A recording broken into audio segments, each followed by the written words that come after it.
The Belgian Twins by Lucy Fitch Perkins. It was late in the afternoon of a long summer's day in Belgium.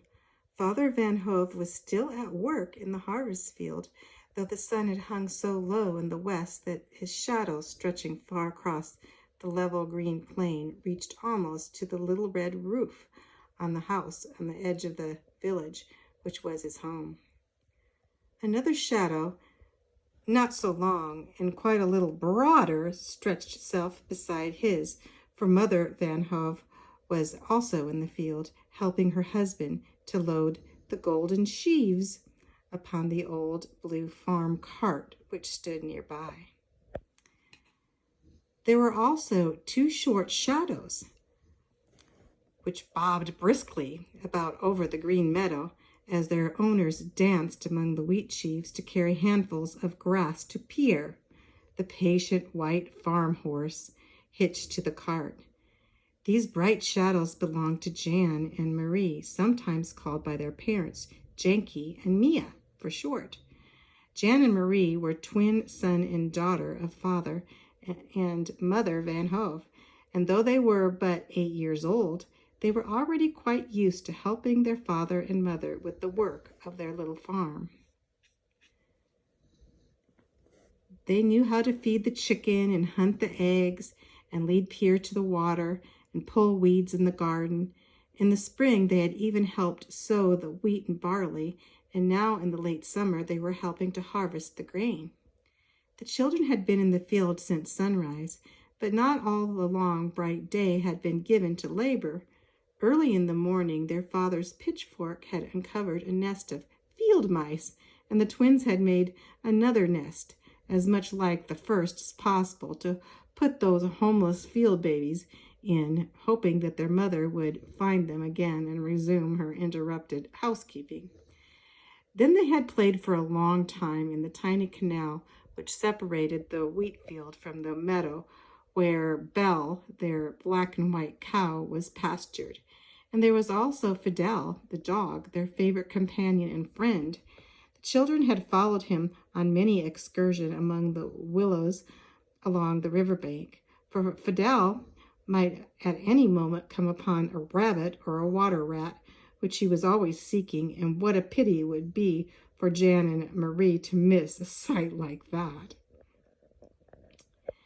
When the sun was high overhead, and the whole family and Fidel also had rested under a tree by the little river, and Jan and Marie had shared with their father and mother the bread and cheese which had been brought from home for their noon meal. Then they had taken a nap in the shade, for it was a long day that begins and ends with midsummer sun. The bees hummed so drowsily in the clover that Mother Van Hove also took 40 winks, while Father Van Hove led Pierre to the river for a drink and tied him where he could employ the rich meadow grass for a while.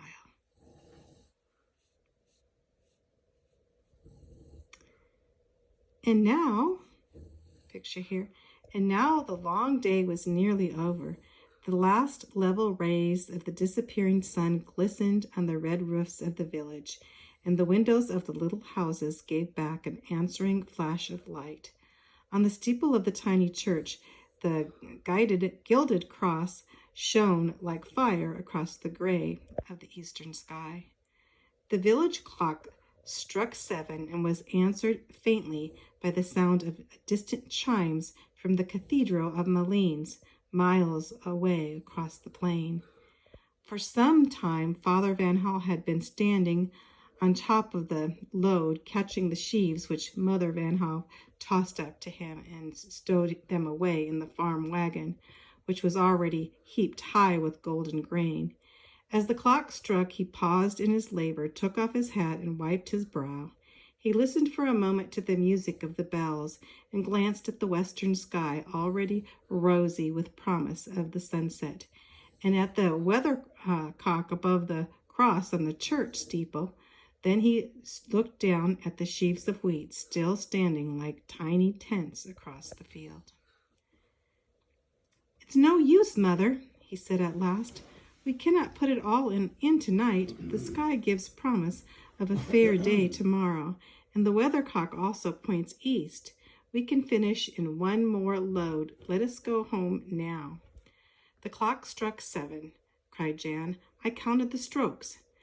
"With a scholar is our Janky," laughed his mother, as she lifted the last sheaf of wheat on her fork and tossed it at Father Van Hove's feet. "He can count 7 when it's supper time. As for me, I don't need a clock. I can tell the time of day by the ache in my bones. And besides that, there is Belle at the pasture waiting to be milked and a bellowing to call to me." "I don't need a clock either," chimed Marie, patting her apron tenderly. "I can tell time by my stomach. It's 100 years since we ate our last lunch. I know it."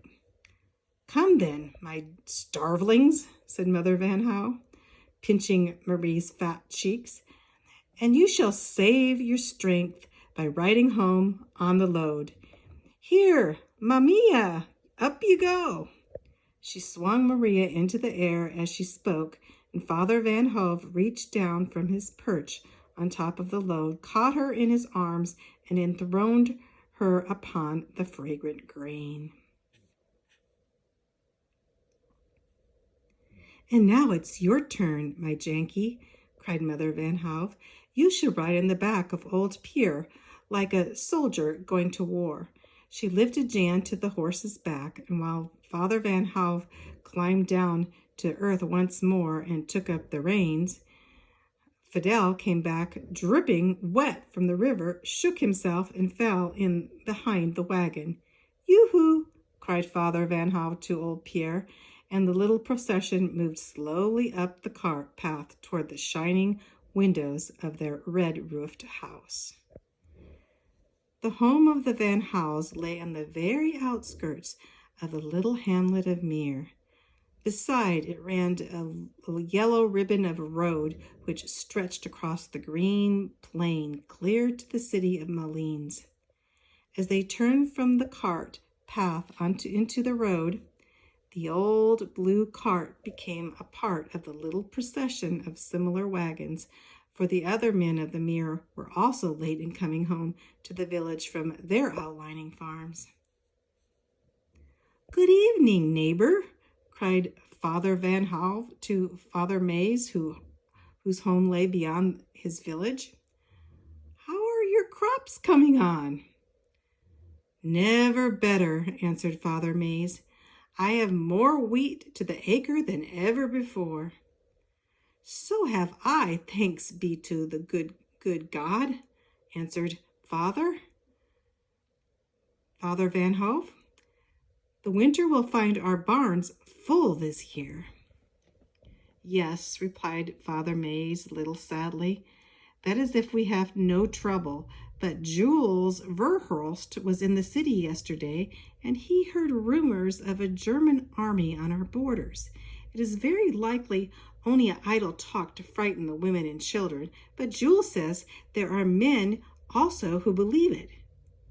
"I shall believe nothing of the sort," said Father Van Hove. "Are we not safe under the protection of our treaty?" No, neighbor, there's nothing to fear. Belgium is neutral ground." "I hope you may be right," answered Father May, cracking his whip, and then the cart moved on. Mother Van Hove, meanwhile, had hastened ahead to the cart to stir up the kitchen fire and put the kettle on before the others should reach home.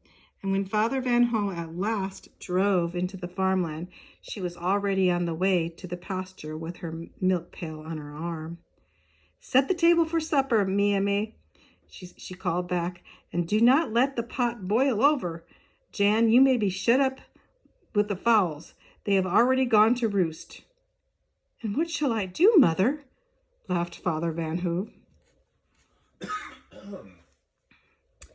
"You," she called back, "you may unharm us Pierre and turn him out in the pasture for the night, and I'll wager I shall be back with a full milk pail before you've even so much as fed the pig, let alone the other chores. Men are so slow. She waved her hand gaily and disappeared behind the pasture as she spoke. Hurry now, my man, said Father Van Hove to Jan. We must not let Mother beat us. We shall let the cart stand right there near the barn, and tomorrow we can store the grain away to make room for a new load. I will let you lead Pierre to the pasture while I feed the pig myself. By her squeals, she is hungry enough to eat you up with one mouthful.